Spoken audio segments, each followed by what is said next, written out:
એક દુકાનદાર પોતાની વસ્તુ ખરીદ કિંમત ઉપર જ વેચે છે, પરંતુ 1 કિલોના સ્થાને 800 ગ્રામનો ઉપયોગ કરે છે. મતલબ શું? તો કે 200 ગ્રામની છેતરપિંડી કરે છે.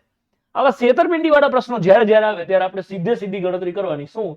તો કે 200 ગ્રામની છેતરપિંડી કરે છે, તો જેટલાની છેતરપિંડી કરે છે એ જ તો તમારો નફો છે, રાઈટ? અને ભાગાકારમાં હંમેશા શું આવે? વેચેલી વસ્તુ આવે, રાઈટ? અથવા તો એક સીધી વસ્તુ કહી દઉં, 1 કિલોની વાત છે તો તમારે આનો નાનો ટોટલ 1 કિલો કરવાનો. 1 કિલો એ 800 ગ્રામ આપે છે, તો આ 200 ગ્રામ હોય તો આ શું થશે? 800 ગ્રામ. અગર તમને ફ્રેક્શન યાદ હોય તો 200 ચોક 800 1/4 એટલે હંમેશા 25% એટલે કે 25% થાય. જો મારી પાસે ભણેલા હોય તો 25% કેવી રીતે થાય તમને 100% ખબર હશે, અને જો ના ભણેલા હોય તો તમે આ સિસ્ટમ ફોલો કરી શકો કે નીચે 800 આ એક અપૂર્ણાંક બન્યો કહેવાય. અપૂર્ણાંકને ટકાવારીમાં ફેરવવા માટે હંમેશા એને 100 થી ગુણવું પડે, તો ગુણ્યા 100 છેદ ઉડાડો તમે એટલે જવાબ તમારો આવી જશે 25%.